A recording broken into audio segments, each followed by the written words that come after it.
Hello बच्चों, नमस्कार, प्रणाम, आदाब, सत श्री अकाल। मैं रमोद कुमार, आप सभी का मेरे यूट्यूब चैनल रमोद सर बायोलॉजी में स्वागत है।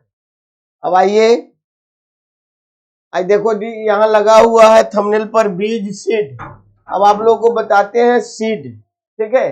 बीज क्या होता है, सीड क्या होता है, इसमें जर्मिनेशन कैसे होता है और किस प्रकार से ये आपको जर्मिनेशन होता है और कितने प्रकार के सीड होते हैं, सबसे बड़ा सीड बीज, सबसे छोटा बीज, ये बताते हैं। सबसे पहले आप देखो, बीज के अध्ययन को क्या कहते हैं, स्पर्मोलॉजी। बीज के अध्ययन को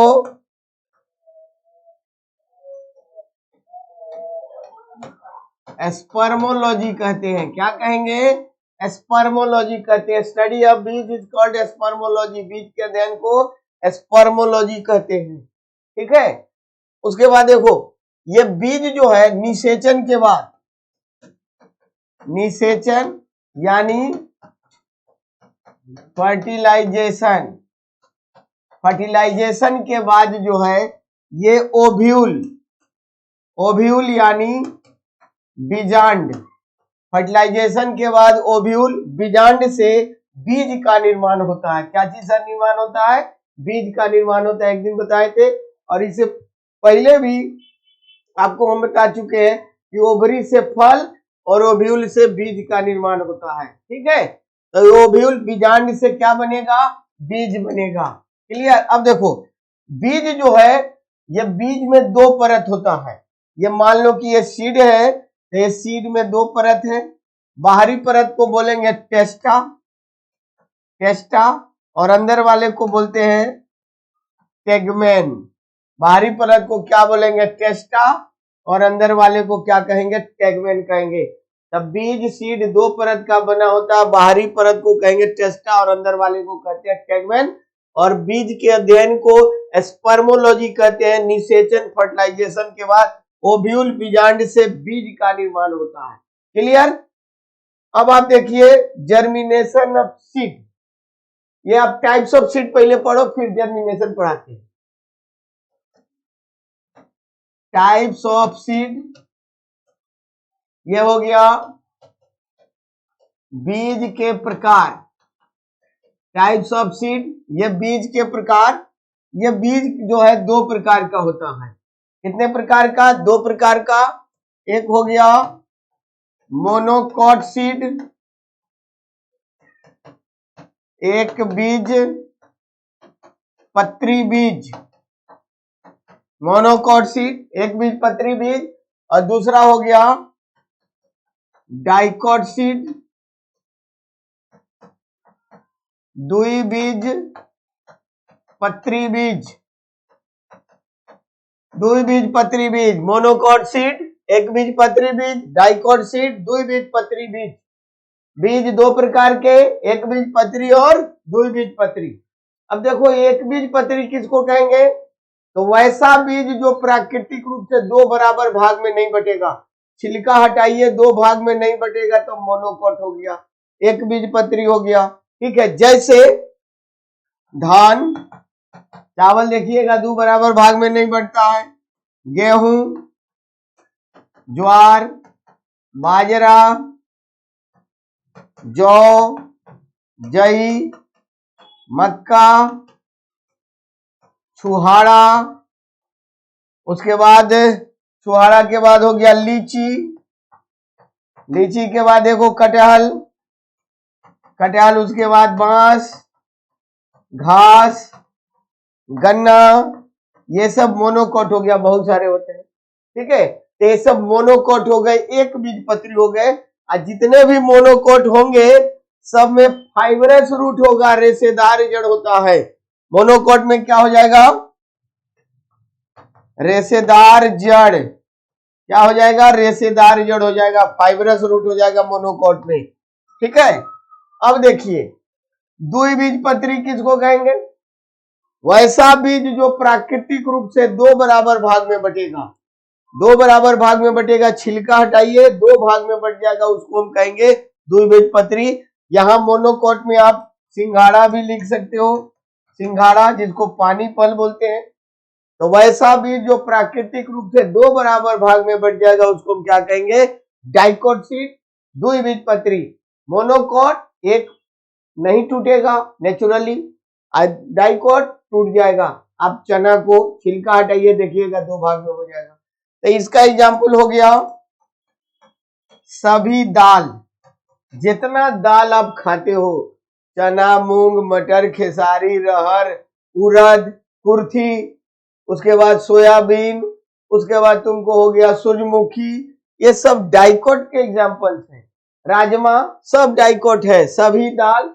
उसके बाद काजू, काजू काजू के बाद बादाम, मूंगफली, मूंगफली क्या हो गया? बादाम के बाद मूंगफली, और मूंगफली के बाद ये आपको हो गया, ये बादाम हो गया, मूंगफली हो गया, सभी दाल हो गया, काजू हो गया। उसके बाद आपका आम हो गया, आम, जामुन, नीम, ये सब डाइकोट के एग्जाम्पल है। उसके बाद सोयाबीन, सोयाबीन, उसके बाद सोयाबीन के बाद राजमा, राजमा, मटर वटर सब डाइकोट के एग्जाम्पल है। छिलका हटाइएगा, दो भाग में बट जाएगा डाइकोट, और जो नहीं बटेगा वह मोनोकोट हो जाएगा। ठीक है, तो मोनोकोट वैसा भी जो प्राकृतिक रूप से दो बराबर भाग में नहीं बटेगा उसको मोनोकोट कहेंगे। धान, गेहूं, ज्वार, बाजरा, जौ, जई, मक्का, चुहाड़ा, लीची, कटहल, बांस, घास, गन्ना, सिंघाड़ा, सभी में रेशेदार जड़। और द्विबीजपत्री वैसा जड़ जो प्राकृतिक रूप से, वैसा बीज जो प्राकृतिक रूप से दो बराबर भाग में बट जाएगा उसको हम क्या कहेंगे? द्विबीजपत्री बीज। सभी दाल, काजू, बादाम, मूंगफली, आम, जामुन, नीम, सोयाबीन। जब आप बचपन में, गांव के बच्चे क्या करते हैं, बचपन में क्या करते हो, आम खा के गुठली फेंक दिए, मिट्टी में जम गया, उसका जो छोटा सा पौधा हुआ उसको तोड़ दिए, बाहर का हार्ड छिलका हटा दिए, और उसको घस घस के सब सिट्टी बजाता है। और नहीं बजेगा तो दो भाग में करेगा, दो बराबर भाग में वो टूटता है, पत्ता लगा के सिट्टी बजाएगा। आप बचपन में बजाए होइएगा। ठीक है, तो ये डाइकोट सीड हो गया। क्लियर? अब आइए, अब देखिए जर्मिनेशन ऑफ सीड, बीजों में अंकुरन।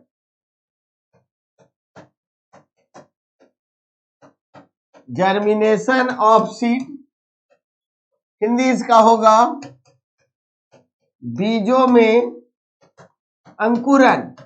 जर्मिनेशन ऑफ सीड, बीजों में अंकुरन। अब देखो जर्मिनेशन क्या होता है, अंकुरन क्या होता है?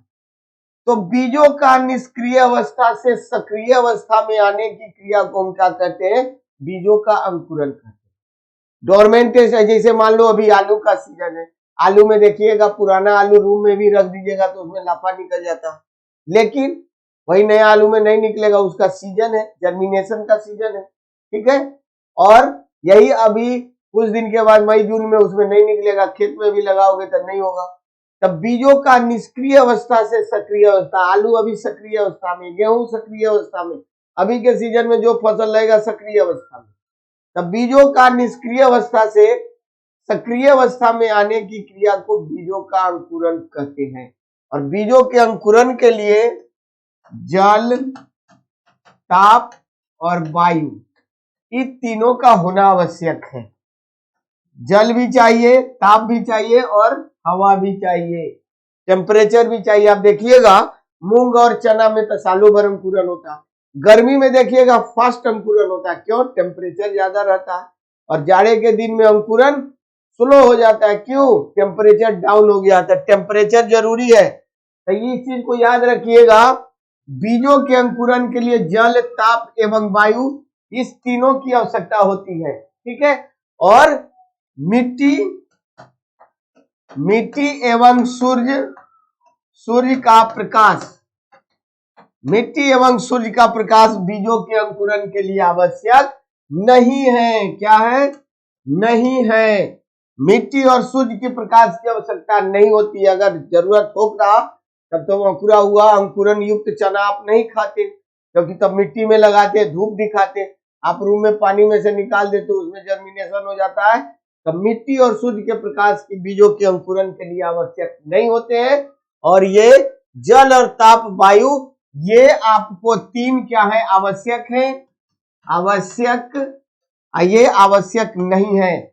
आपसे एग्जाम में सवाल पूछेगा कि बीजों के अंकुरन के लिए कौन आवश्यक है और कौन आवश्यक नहीं है, तो जल, कभी कभी जल के बदले लिख देता है आर्द्रता, बात बराबर है, चला आर्द्रता रहे या जल रहे बात बराबर है, ह्यूमिडिटी। तो जल, ताप और वायु बीजों के अंकुरन के लिए आवश्यक है। सूर्य एवं मिट्टी का प्रकाश बीजों के अंकुरन के लिए आवश्यक नहीं है। क्लियर। अब आइए नेक्स्ट देखिए, types of germination of seed. Types of germination of seed, Hindi होगा बीजों के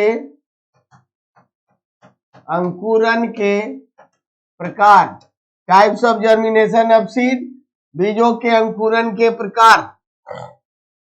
अब देखो बीजों के अंकुरन ये तीन प्रकार का होता है, ये कौन कौन होता है तो जरा आप ध्यान दीजिएगा, ठीक है।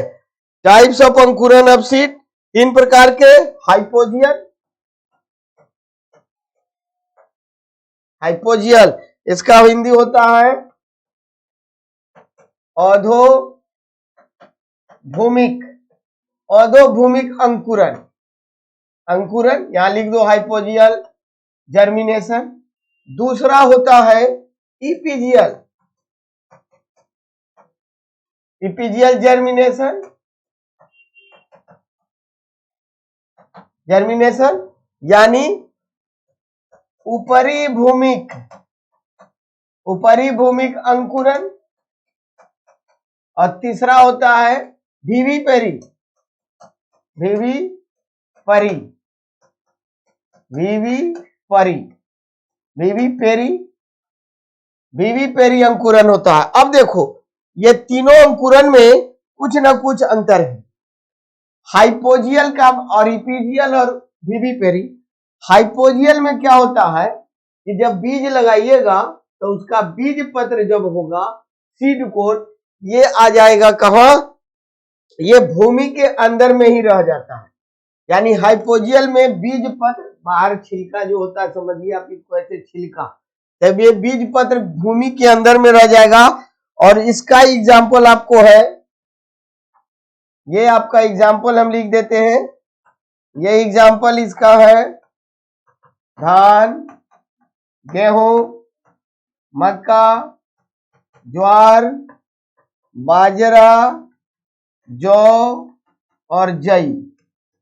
ये हो गया हाइपोजियल जर्मिनेशन। इपीजियल में क्या है, इसमें बीज पत्र, बीज जैसे लगाइएगा उसका जो बाहरी आवरण है सीड कोट, बीज पत्र ऊपर चलाएगा। कभी आप घरों में कद्दू करेला लगाए होइएगा तो देखिएगा इस तरह से, मान लो कि नेनुआ का ये पौधा है तो ये ऊपर में आएगा इस तरह से, और यहां से ऐसे प्लांट का विकास होगा, ऊपर से वो लगा रहेगा छिलका, बाद में हटेगा, ठीक है, देखे होइएगा। तो इपीजियल में क्या है, ऊपरी भूमिक में इसमें बीज पत्र भूमि के ऊपर आ जाता है। जितना लत्ती वाला पौधा सब में ही है, पान, मनी प्लांट, परवल, इस सब को छोड़ के जिसका लत्ती लगता है उसमें ये नहीं होगा, लेकिन जिसका बीज लगता है लत्ती वाला पौधा में उसका होगा। तो कद्दू, करेला, नेनुआ, ककड़ी, खीरा, ये सब इसके एग्जाम्पल हो गए। कद्दू, करेला, नेनुआ, ककड़ी, खीरा, इसके एग्जाम्पल हो गए, ठीक है। विविपरी में क्या है कि यह एक विशेष प्रकार का अंकुरन है जिसमें बीज जो है फल के अंदर में ही अंकुरित हो जाता है। आप लोग देखे होइएगा कभी छठ पूजा में आप नारियल लाते हो, और नारियल को ऊपर वाला छिलका हटाइएगा, हार्ड वाला तोड़िएगा तो अंदर में जो गड़ी होता है उसमें देखिएगा अंकुरन हो गया रहेगा, कितना बड़ा लाफा निकल गया रहेगा, खाते हो बड़ा अच्छा लगता है। तो ये विशेष प्रकार का अंकुरन है जिसमें बीज जो है फल के अंदर में ही अंकुरित हो जाता है। कहाँ, फल के अंदर में ही अंकुरित हो जाता है, उसको हम कहेंगे विविपरी। और इसका एग्जाम्पल है नारियल, नारियल, राइजोफोरा, राइजोफोरा और ताड़। ताड़ होगा, खजूर नहीं होगा। ताड़ में ऐसा होता है, खजूर में नहीं होता। तो ये हो गया हाइपोजियल, बीज पत्र भूमि के अंदर में रह जाएगा। धान, गेहूं, मक्का, ज्वार, बाजरा, जौ, जई, ये हो गया। इपीजियल में बीज पत्र भूमि के बाहर आ गया। कद्दू, करेला, नेनुआ, ककड़ी, खीरा।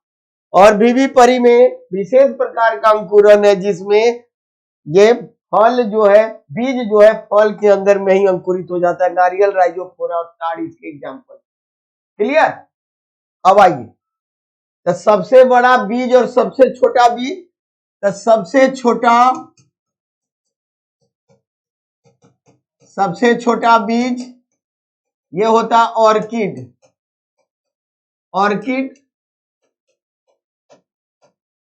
ऑर्किड का होता है, सबसे छोटा बीज ऑर्किड का होता है। और सबसे बड़ा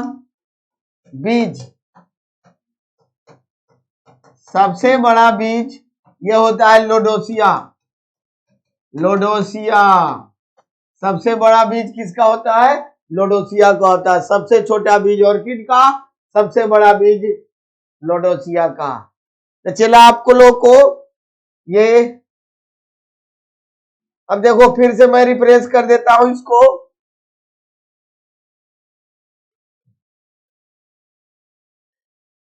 बीज के अध्ययन को स्पर्मेटोलॉजी कहते हैं। निषेचन, फर्टिलाइजेशन के बाद ओव्यूल, बीजांड से बीज का निर्माण होता है। बीज दो परत का होता है, एक परत टेस्टा, दूसरा होता है टेगमेंट।